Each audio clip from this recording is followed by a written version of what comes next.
Selama 5 tahun menikah dengan Andi, aku belajar satu hal penting. Suara langkah kakinya adalah peringatan dini. Jika langkahnya berat dan menyeret, berarti dia kalah judi. Itu artinya aku harus sembunyi.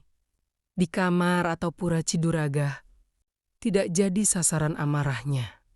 Jika langkahnya cepat dan menghentak, berarti dia sedang mabuk atau emosi. Itu artinya piring akan terbang atau bentakan kasar akan memenuhi rumah. Jadi, ketika ambulans mengantarnya pulang hari ini setelah 2 minggu koma di rumah sakit, aku sudah mempersiapkan mental baja. Andi mengalami kecelakaan tunggal yang mengerikan di jalan luar kota. Mobilnya menabrak pembatas jalan hingga ringsek parah.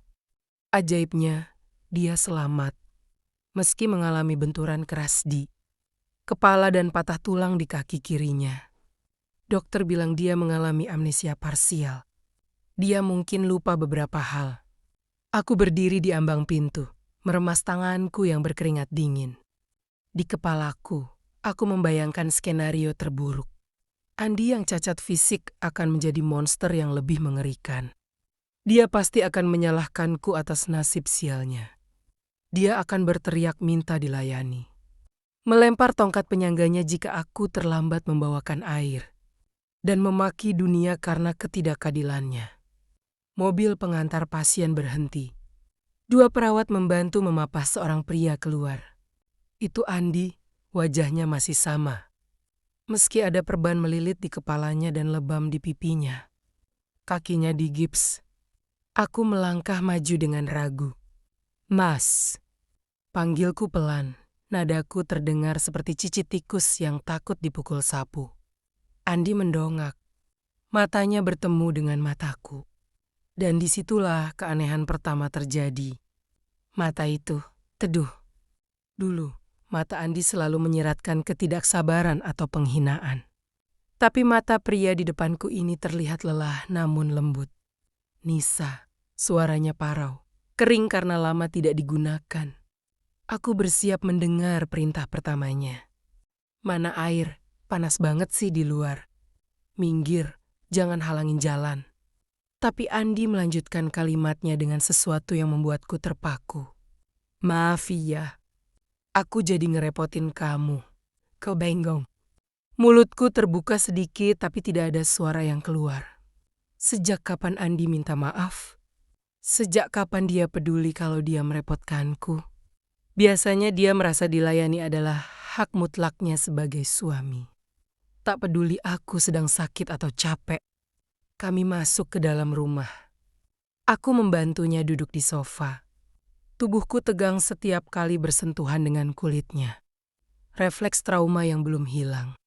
Aku takut dia tiba-tiba menepis tanganku atau mencubit lenganku karena gerakanku kurang cekatan.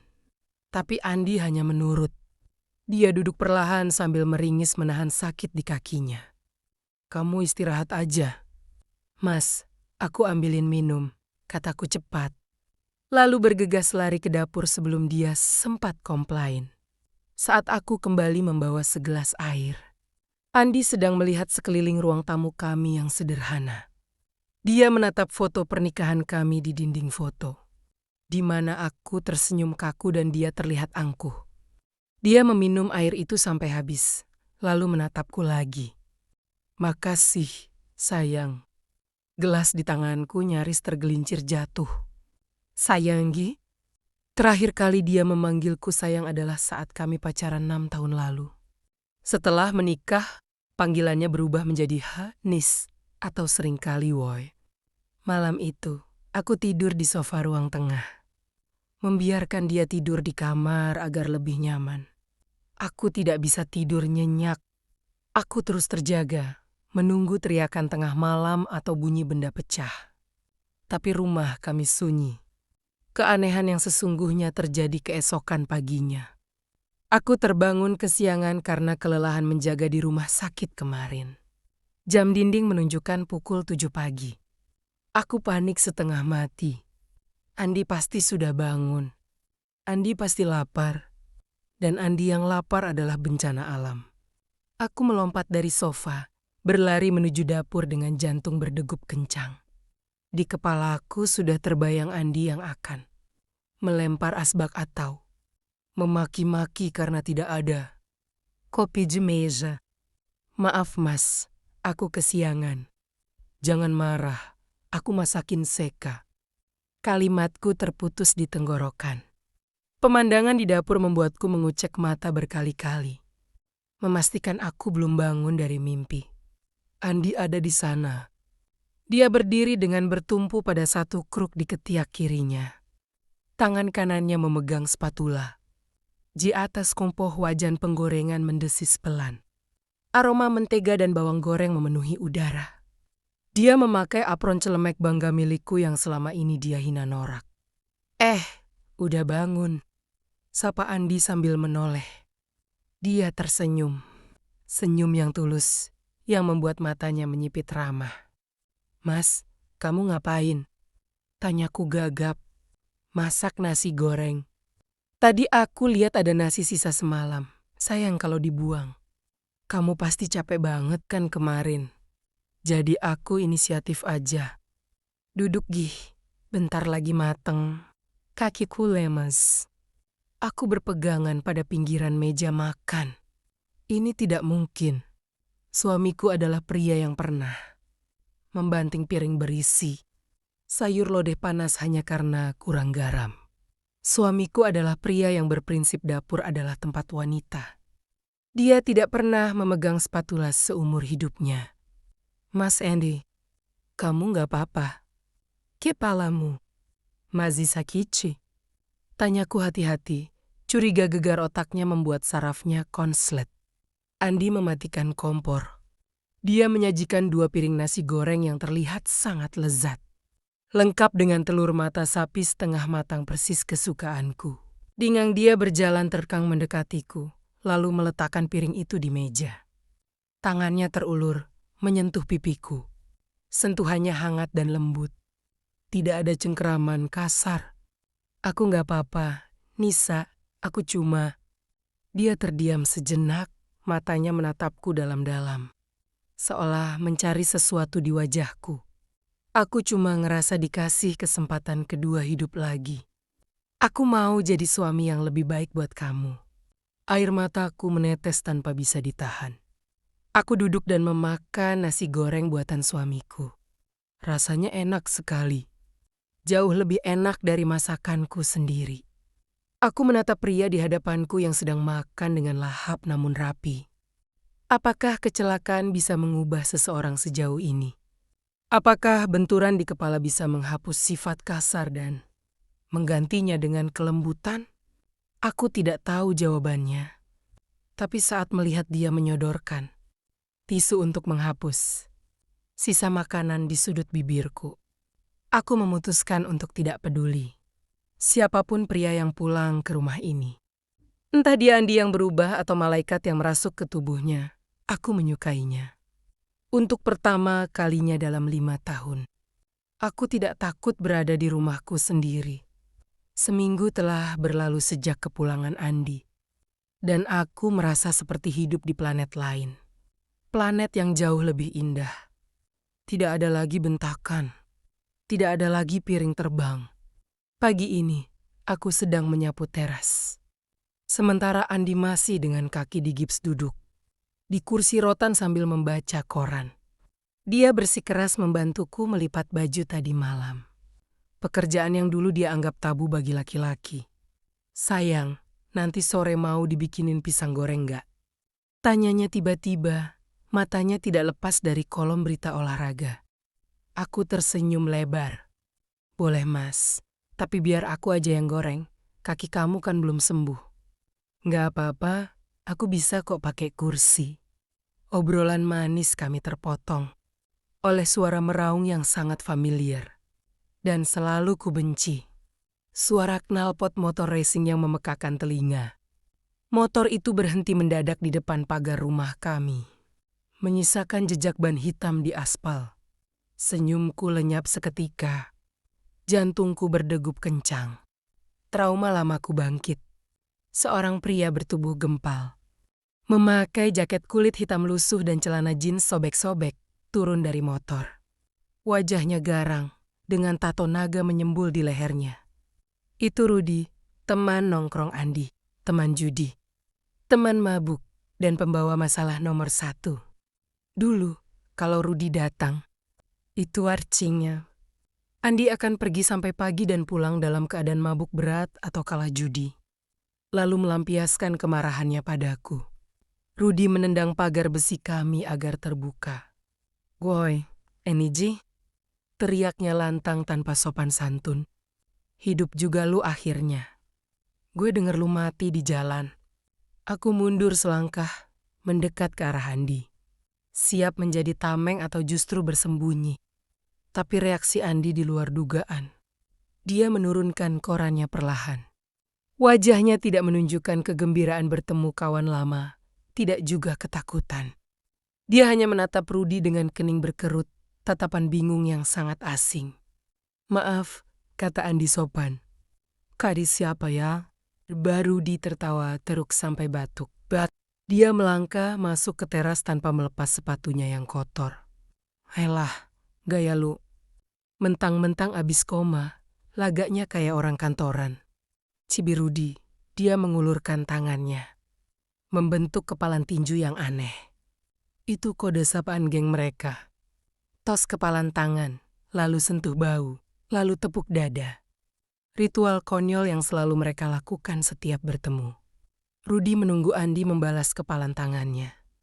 Tapi Andi diam saja. Dia menatap kepalan tangan Rudy seolah itu adalah benda asing dari Mars. "Mas," panggil Rudy. Nadanya mulai turun, sedikit tersinggung. "Toslah, biasa." Andi menggeleng pelan. "Maaf mas, saya nggak ngerti. Mas ini siapa?" Tawa Rudy mati seketika. Wajahnya berubah merah padam. Dia menurunkan tangannya kasar. "Wah pada lu. Amnesia lu beneran. Giuhudi, bego. Rico Deci. Teman sehidup semati lu." Andi mengangguk-angguk sopan, tapi matanya tetap kosong dari pengenalan. "Oh Pak Rudy, maaf. Dokter bilang ingatan saya memang belum pulih total. Ada perlu apa ya, Pak?" "Pak." Aku menahan napas. Andi memanggil preman pasar ini dengan sebutan Pak. Andi yang asli biasanya memanggilnya dengan nama binatang. Rudy meludah ke tanah, tepat di samping pot bunga kesayanganku. "Nggak usah sok sopan lu, jijik gue dengernya. Gue kesini mau nagih janji. Duit taruhan bola minggu lalu. 3 juta. Lu kalah Endi, bayar sekarang. Gue lagi butuh buat benerin motor.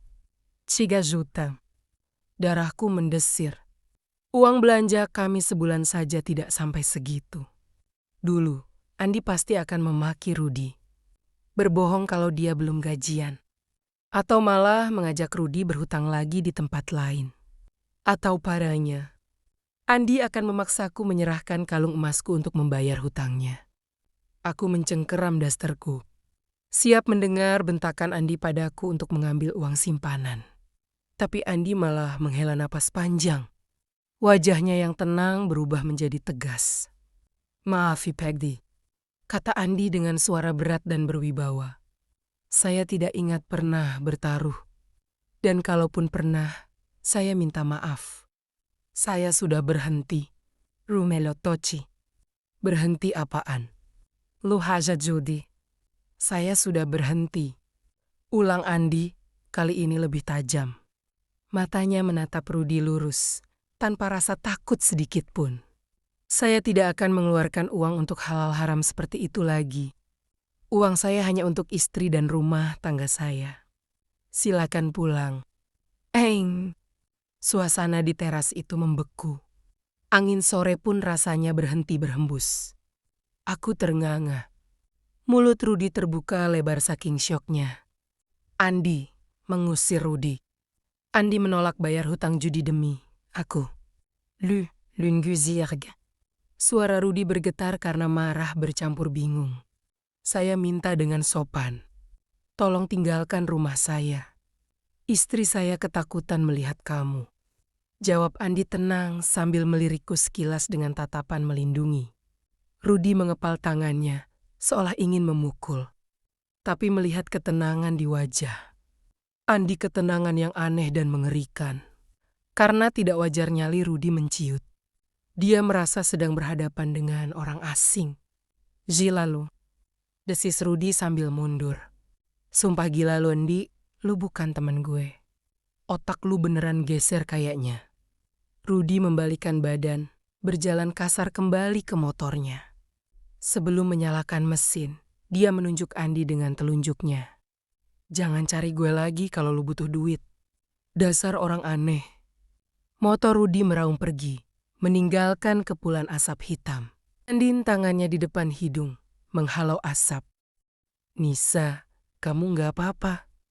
Tanyanya lembut, seolah baru saja mengusir lalat, bukan preman penagih hutang. Aku mengangguk kaku. Aku nggak apa-apa, Mas. Andi tersenyum, lalu kembali membuka korannya. Baguslah, orang seperti itu nggak baik buat kesehatan kita. Oh ya, pisang gorengnya jadi kan? Aku menatapnya lekat-lekat. Bahagia, tentu saja. Aku lega Rudy pergi. Aku bangga suamiku membelaku. Tapi di sudut hatiku yang paling dalam, ada keraguan yang mulai tumbuh. Andi yang ku kenal seumur hidupku tidak akan pernah lupa kode tangan gengnya. Andi yang ku kenal tidak akan pernah lupa soal uang, apalagi hutang. Dan Andi yang ku kenal tidak akan pernah memanggil Rudy dengan sebutan Pak.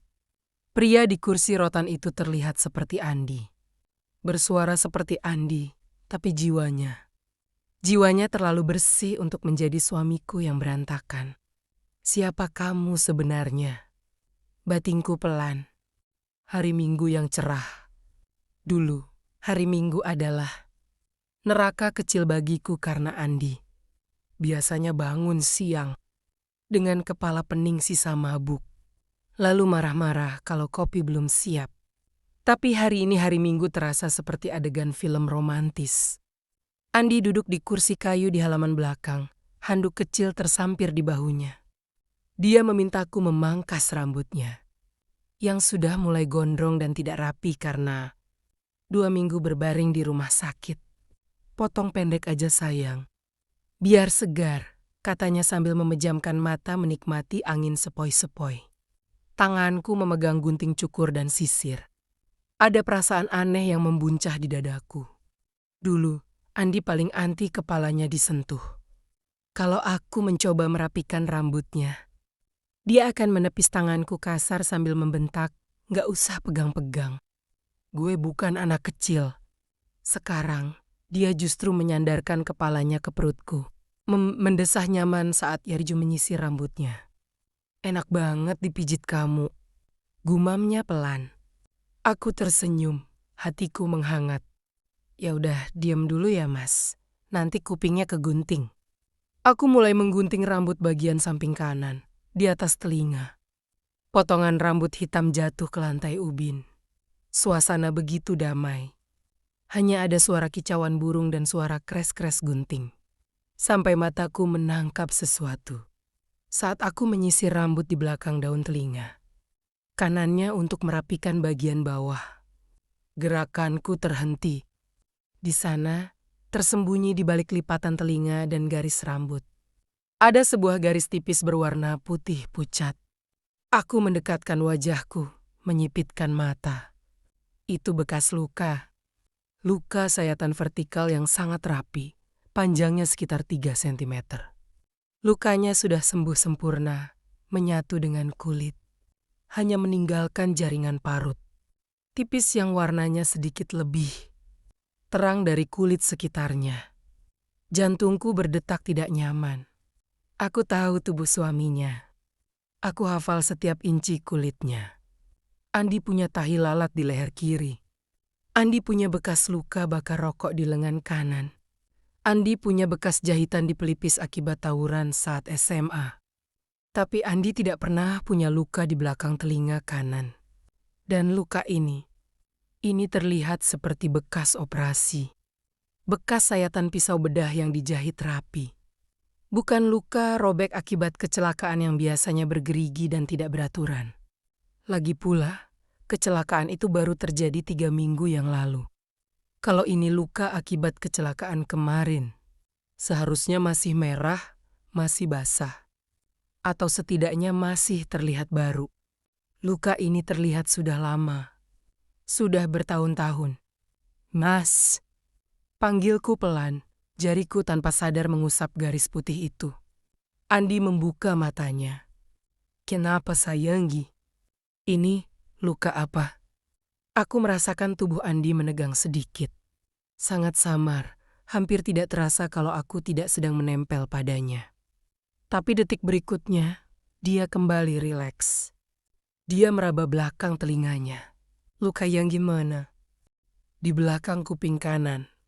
Ada bekas jahitannya. Kok aku nggak pernah lihat sebelumnya ya? Perasaan dulu nggak ada. Andi terdiam sejenak. Hening yang hanya berlangsung 2 detik, tapi rasanya lama sekali. Lalu dia tertawa kecil. Tawa yang renyah dan santai. Itu. Dokter bilang waktu kecelakaan kemarin ada pecahan kaca jendela yang nancep di situ. Daling bengzech. Jadi harus dibedah sedikit buat ngeluarinnya. Terus dijahit lagi. Aku mengerutkan kening. Kakak. Ingatanku melayang ke laporan dokter bedah saat Andi baru masuk IGD. Dokter bilang Andi mengalami patah tulang kaki. Retak tulang rusuk dan geger otak ringan. Wajahnya lebam kena airbag. Tidak ada yang menyebut soal operasi pengangkatan kaca di belakang telinga. Lagi pula, luka ini sudah putih. Luka 3 minggu lalu tidak mungkin seputih ini. Tapi mas, kok lukanya udah sembuh banget? Kayak luka lama. Kan kecelakaannya baru 3 minggu lalu. Bekas jahitan di kaki kamu aja masih merah banget. Andi memutar lehernya, menatapku. Wajahnya tenang. Senyumnya manis sekali. Senyum yang mampu meluluh lantakan logikaku. Mungkin karena kulit kepala penyembuhannya lebih cepat kali, sayang. Atau mungkin salep dari dokter itu manjur banget. Udah jangan dipikirin. Yang penting aku masih hidup kan? Dia meraih tanganku, lalu mencium telapak tanganku lembut. Jangan overthinking ya. Nanti cantikmu hilang loh. Kata-kata itu. Seng Tuhan itu. Sihir itu bekerja lagi. Logikaku berteriak bahwa ada yang tidak beres. Bekas luka itu tidak masuk akal secara medis. Alibinya lemah. Tapi hatiku yang haus kasih sayang ini memilih untuk buta. Hatiku berbisik, siapa peduli soal luka? Siapa peduli soal medis? Lihat dia mencium tanganmu. Dia memujimu cantik. Andi yang dulu tidak pernah melakukan ini. Jangan rusak kebahagiaan ini dengan kecurigaan bodohmu, Nisa.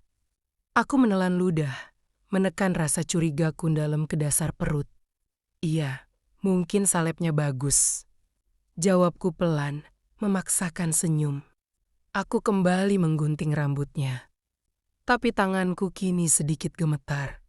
Setiap kali sisirku menyentuh bekas luka misterius di belakang telinganya itu. Aku merasa seperti menyentuh sebuah rahasia gelap yang sedang tertidur.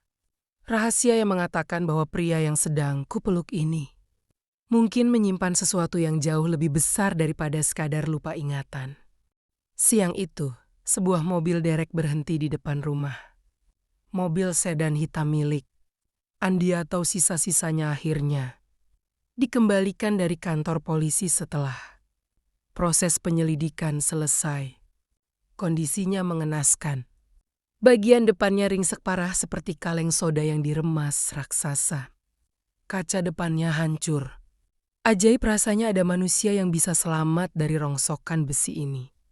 Andi sedang tidur siang di kamar. Dia masih sering pusing, efek samping dari cederanya. Aku menandatangani surat serah terima. Lalu petugas derek menaruh bangkai mobil itu di garasi samping. Rencananya besok akan dijual ke pengepul besi tua. Tapi sebelum itu, aku harus membereskan barang-barang pribadi yang mungkin masih tertinggal di dalamnya. Aku membuka pintu mobil yang penyok dengan susah payah. Bau apek langsung menyeruak. Bau khas besi berkarat, oli, debu airbag, dan sisa-sisa aroma rokok Andi yang dulu selalu menempel di jok. Aku mulai memunguti sampah di dashboard. Ada bungkus rokok kosong yang diremas kasar. Ada tiket parkir mal yang sudah lecek. Ada korek api gas murahan. Semua benda ini rasanya asing. Aneh sekali. Padahal ini barang suamiku. Tapi setelah seminggu hidup dengan Andi baru yang wangi, bersih, dan tidak merokok, melihat benda-benda, ini rasanya seperti melihat peninggalan orang yang sudah mati. Aku beralih ke bagian belakang, bagasi. Bagasi mobil Andi biasanya adalah tempat paling berantakan. Isinya dongkrak yang tidak dikembalikan ke tempatnya. Sepatu bola yang berlumpur dan tumpukan koran bekas. Aku mengeluarkan semuanya satu persatu. Saat aku mengangkat karpet dasar bagasi untuk mengecek ban serep, tanganku menyentuh sesuatu yang keras di sudut tersembunyi. Terselip di antara bodi mobil dan lapisan karpet peredam suara. Sebuah dompet kulit berwarna coklat tua. Dahiku berkerut.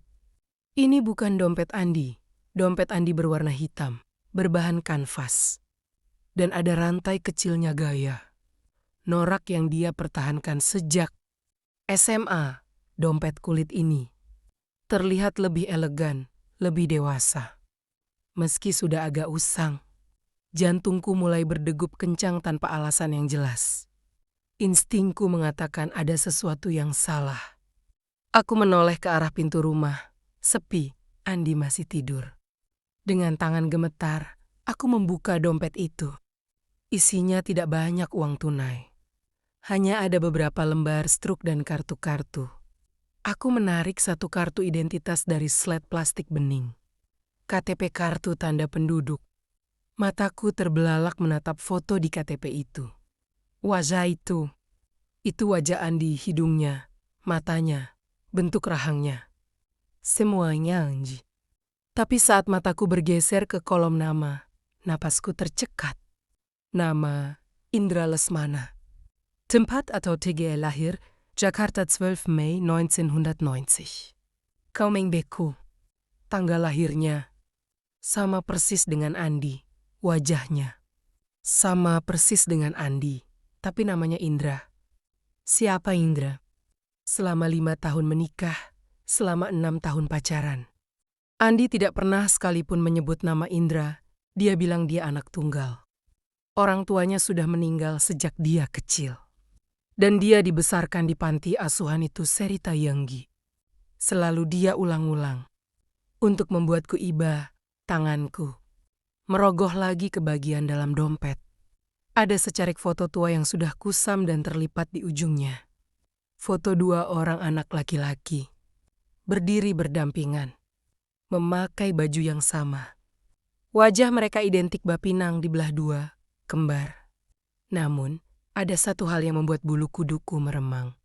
Salah satu wajah anak di foto itu dicoret dengan spidol merah. Coretan kasar dan penuh amarah. Seolah-olah ingin menghapus eksistensi anak itu dari memori. Di balik foto itu, ada tulisan tangan dengan tinta yang sudah memudar. Aku dan bayangan jahatku 1998. Tanganku gemetar makin hebat sampai dompet itu nyaris jatuh. Aku menemukan satu benda lagi. Secarik kertas boarding pass pesawat. Penerbangan Singapura, Jakarta.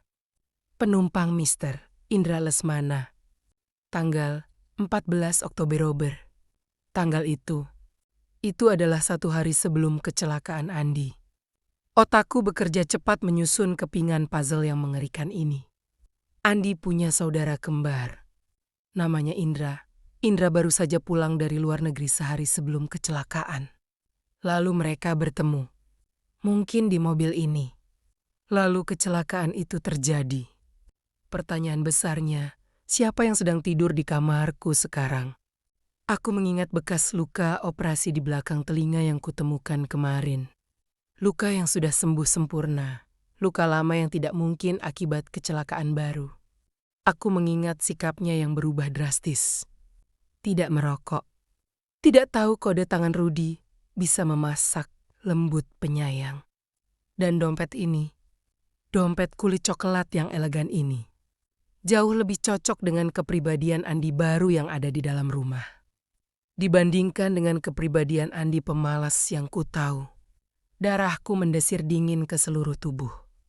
Pria yang ada di dalam rumahku, pria yang kupeluk setiap malam, yang membuatkan aku nasi goreng, yang memanggilku sayang. Dia bukan Andi, Jia Indra. Dia adalah saudara kembar yang wajahnya dicoret di foto ini. Atau mungkin Andi yang dicoret. Entahlah. Yang jealous. Suamiku yang asli si pemarah, si kasar. Si tukang judi kemungkinan besar sudah mati di jalanan itu. Dan pria asing ini mengambil alih tempatnya. Aku menutup mulutku dengan tangan, menahan pekikan ngeri. Aku sedang tinggal serumah dengan orang asing. Orang asing yang berpura menjadi suamiku. Suara pintu rumah terbuka terdengar. Sayang, kamu di mana? Suara Andi memanggil dari dalam rumah. Nadanya lembut, penuh perhatian. Dulu suara itu adalah musik yang menenangkan bagiku seminggu terakhir ini. Tapi sekarang suara itu terdengar seperti lonceng kematian. Aku buru-buru memasukkan KTP, foto, dan tiket itu kembali ke dompet. Aku menyelipkan dompet itu ke balik bajuku, menempel di perutku yang dingin. Jigarazimas. Lagi cari barang bekas. Teriakku, berusaha agar suaraku tidak terdengar gemetar. Aku menatap bagasi mobil yang gelap itu. Kotak mora sudah terbuka. Aku tahu kebenarannya. Dan kebenaran itu membuatku takut setengah mati. Aku masuk ke dalam rumah dengan langkah seperti robot. Dompet kulit itu kuselipkan di balik celana, menempel dingin di perutku. Seolah menjadi bom waktu yang siap meledak kapan saja. Mas, panggilku. Suaranya terdengar jauh, seakan bukan keluar dari mulutku sendiri. Ya sayang, udah selesai beres-beresnya. Pria itu Indra sedang duduk di meja makan. Dia sedang mengupas buah apel. Pisau di tangannya bergerak terampil. Mengupas kulit apel dalam satu putaran panjang tanpa putus. Jerakan itu. Andi yang asli tidak bisa mengupas buah. Dia selalu memakan apel langsung dengan kulitnya atau menyuruhku mengupaskannya. Andi yang asli tangannya kasar dan canggung. Tapi tangan pria ini, jari-jarinya lentik, gerakannya presisi seperti seorang seniman atau koki. Udah mas, cuma sampah kok, bohongku. Jantungku berdegup begitu kencang sampai rasanya rusukku sakit. Muka kamu pucat Nisa, kamu sakit. Dia meletakkan pisau dan apel, lalu menatapku cemas. Dia hendak berdiri, meraih tongkat penyangganya. Enggak usah berdiri. Seruku terlalu cepat, terlalu panik. Indra terhenti. Matanya menyipit sedikit, menatapku dengan sorot yang sulit dibaca. Ada kilatan kewaspadaan di sana. Aku cuma butuh mandi. Gerah banget di garasi, lanjutku buru-buru. Lalu setengah berlari masuk ke kamar mandi dan mengunci pintu. Aku menyalakan keran wastafel. Kencang-kencang untuk menyamarkan. Suara napasku yang memburu. Aku mengeluarkan dompet itu lagi. Aku menatap foto dua anak kembar itu. Otakku mulai menyusun kejadian mengerikan yang mungkin terjadi 3 minggu lalu. 14 Oktober. Indra mendarat di Jakarta. 15 Oktober. Kecelakaan itu terjadi. Mungkin mereka bertemu. Mungkin Andi menjemput saudaranya, atau Indra mencari Andi. Lalu di dalam mobil terjadi pertengkaran. Andi yang temperamental pasti marah. Mungkin soal uang. Mungkin soal masa lalu yang membuat wajah di foto ini dicoret. Lalu mobil itu menabrak pembatas jalan. Polisi bilang kecelakaan itu sangat parah. Mau balengkur. Polisi juga bilang ada 1 korban tewas di tempat kejadian. Korban itu terbakar parah, tidak bisa dikenali, dan tidak membawa identitas. Polisi mengira itu adalah penumpang gelap atau teman yang ikut menumpang. Sampai sekarang jenazah itu masih di kamar mayat sebagai Mr. Lex. Atau mungkin sudah dikubur massal sebagai jenazah tanpa identitas. Itu Andy. Jenazah tanpa nama yang hangus itu adalah suamiku yang asli. Dan pria yang selamat. Pria yang wajahnya terlindungi airbag, yang hanya patah kaki dan gegar otak, adalah Indra. Indra pasti sadar sesaat setelah kecelakaan. Dalam kekacauan itu, dia melihat kesempatan. Atau mungkin dia sengaja menukar nasib. Dia membiarkan saudaranya mati sebagai orang tak dikenal. Dia mengambil alih tempat Andi. Kenapa? Apakah dia penjahat yang lari dari hukum di luar negeri? Atau dia hanya iri melihat saudaranya punya istri dan rumah? Sementara dia terbuang, aku menatap cermin. Wajahku di pantulan cermin terlihat ketakutan, tapi anehnya, mataku tidak basah. Aku tidak menangis. Aku baru saja menyadari suamiku mati mengenaskan. Tubuhnya mungkin sudah jadi abu di pemakaman umum tanpa nisan bertuliskan namanya. Seharusnya aku histeris. Seharusnya aku lapor polisi. Seharusnya aku menyeret penipu di luar sana ke penjara. Tapi kenapa dadaku terasa lega? Bayangan Andi yang asli melintas di kepalaku. Andi yang menjambak rambutku saat aku lupa beli rokok. Andi yang menghabiskan gaji bulananku di meja judi. Andi yang membuatku hidup dalam ketakutan selama 5 tahun. Dia sudah mati. Monster itu sudah mati. Dan penipu di luar sana. Penipu bernama Indra itu. Dia memasakkan aku nasi goreng.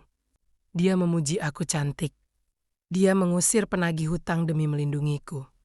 Dia menatapku seolah aku adalah wanita paling berharga di dunia. Aku merosot duduk di lantai kamar mandi yang dingin. Dunia ini gila. Takdir ini lelucon yang kejam. Tuhan mengambil suamiku yang asli dan menggantinya dengan duplikat yang jauh lebih sempurna. Tiba-tiba, ketukan pelan terdengar di pintu kamar mandi. Nisa, suara lembut itu memanggil. Kamu di dalam lama banget. Kamu pingsan. Ku khawatir. Suara itu penuh kekhawatiran yang tulus. Bukan nada membentak, bukan nada tidak sabaran. Aku memejamkan mata. Air mata akhirnya menetes. Bukan air mata sedih untuk Andi, tapi air mata untuk diriku sendiri. Aku dihadapkan pada 2 pilihan mengerikan. Pertama, keluar dari sini, lemparkan KTP ini ke wajahnya. Teriakan kebenaran dan laporkan dia. Hasilnya, dia dipenjara. Aku menjadi janda. Aku kembali sendirian, membawa trauma pernikahan seumur hidup. Kedua, diam kubur dompet ini. Pura-pura tidak tahu. Biarkan Andi yang asli membusuk di kuburan tanpa nama. Dan biarkan Indra hidup sebagai Andi. Hasilnya, aku punya suami yang mencintaiku. Aku punya rumah tangga yang bahagia. Aku punya kedamaian yang selama ini cuma jadi mimpi. Nisa, perlu aku dobrak? Suaranya makin cemas. Aku menarik napas panjang, menghapus air mataku kasar. Ku berdiri. Aku menatap dompet di tanganku. Aku keluar, Mas. Jawabku parau. Aku tidak membuka pintu. Sebaliknya, aku membuka lemari kecil di bawah wastafel. Tempat aku menyimpan pembalut dan sabun cadangan. Aku menyelipkan dompet kulit berisi identitas Indra itu ke bagian paling belakang. Di bawah tumpukan handuk kotor. Di sudut paling gelap yang tidak mungkin dijangkau orang lain. Kebenaran itu aku kubur di sana. Bersama dengan matinya hati nuraniku. Aku merapikan rambut, menarik senyum palsu di wajahku, lalu memutar kunci pintu. Pintu terbuka. Indra berdiri di sana dengan wajah tegang, bertumpu pada tongkatnya. Begitu melihatku, bahunya turun lega. Ya ampun Nisa, aku pikir kamu kenapa-napa. Dia maju selangkah, lalu memelukku. Pelukannya hangat. Aroma tubuhnya wangi sabun mint, bukan bau rokok dan alkohol. Aku terdiam kaku sesaat, lalu perlahan tanganku terangkat. Aku membalas pelukannya. Aku memeluk penipu ini erat-erat. Mas, bisikku di dadanya. Ya? Kamu beneran sayang sama aku? Indra mengecup puncak kepalaku. Lebih dari apapun Nisa, aku janji bakal tebus semua kesalahan aku yang dulu. Aku bakal bikin kamu bahagia seumur hidup. Aku memejamkan mata, menikmati kebohongan yang manis itu. Selamat tinggal Andi, semoga kamu tenang di sana. Dan selamat datang, suamiku yang baru. Aku memilih neraka yang indah ini daripada surga yang sepi. Malam semakin larut. Hujan gerimis turun di luar, menciptakan irama ketukan pelan di kaca jendela. Aku duduk di sofa ruang tengah, ditemani lampu redup. Di tanganku, tersembunyi di balik lipatan daster. Aku meremas selembar foto tua yang kuambil kembali dari dompet terkutuk itu. Foto dua anak kembar. Aku menatap wajah mereka bergantian. Wajah Andi yang angkuh dan wajah Indra yang dicoret spidol merah. Sekarang, takdir membalik keadaan. Andi yang asli telah dicoret oleh kecelakaan maut itu. Dan Indra yang terbuang kini mengambil alih panggung. Suara langkah kaki kali ini langkah pincang yang diseret terdengar. Mendekat dari arah dapur. Aku buru-buru menyembunyikan foto itu ke dalam saku dasterku. Pria itu muncul. Dia membawa nampan berisi 2 cangkir coklat panas. Uapnya mengepul hangat. "Nisa, kok belum tidur?" Tanyanya lembut. Dia meletakkan nampan di meja. Lalu duduk di sampingku dengan hati-hati agar tidak menyenggol kakinya yang digips. Dia menyodorkan 1 cangkir padaku. "Minum dulu sayang. Biar enggak. Tadi aku tambahin sedikit bubuk kayu manis. Katanya bagus buat rileks." Aku menatap cangkir itu. Andi yang asli tidak tahu apa itu kayu manis. Andi yang asli bahkan tidak tahu di mana letak toples gula di dapur. Aku mengangkat wajah, menatap pria di sampingku. Wajahnya adalah wajah suamiku. Tapi mata itu memancarkan kekhawatiran yang tulus. Bukan pura-pura. Dia benar-benar peduli padaku. "Mas," panggilku pelan. "Ya, kalau misalnya aku nemuin sesuatu yang buruk tentang kamu, apa kamu bakal marah?" Tubuh Indra menegang seketika. Gerakannya terhenti saat hendak menyeruput coklatnya. Hening yang mencekam mengisi ruang tengah kami. Hanya ada suara detak jam dinding. Indra perlahan menurunkan cangkirnya. Dia menoleh padaku. Wajahnya pucat tapi dia berusaha tetap tenang. Ada ketakutan di matanya. Ketakutan akan kehilangan hidup yang baru saja dia curi ini. "Sesuatu seperti apa, Nisa?" tanyanya. Suaranya sedikit bergetar. Tanganku meraba saku daster, menyentuh ujung foto itu. "Ini saatnya. Aku bisa mengeluarkan foto ini. Aku bisa berteriak, 'Kamu penipu. Kamu Indra. Mana suamiku?' Dan skenarionya akan berakhir dengan polisi, penjara, dan aku kembali ke makam. Andi yang tanpa nama menangisi nasibku sebagai janda dari suami abusif."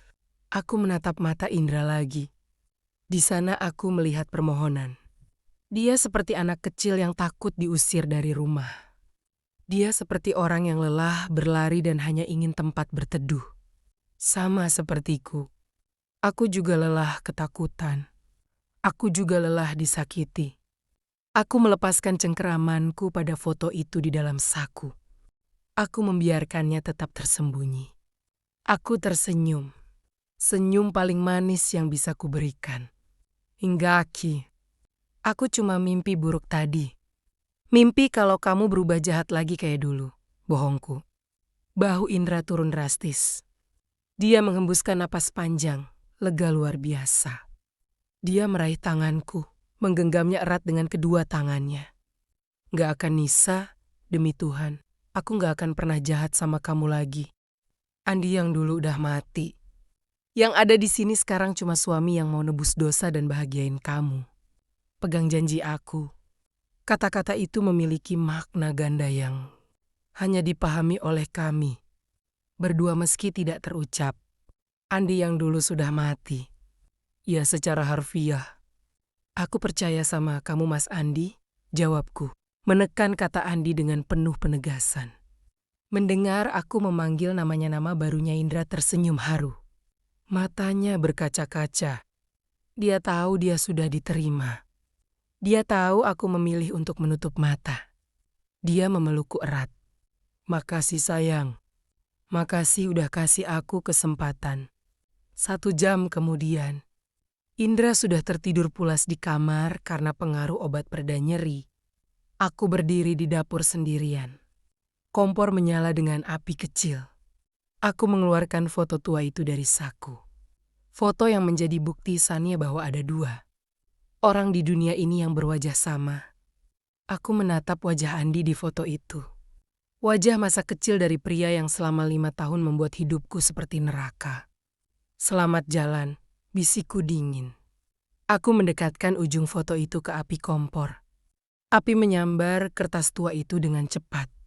Aku melihat wajah Andi yang asli menghitam, mengerut, lalu menjadi abu.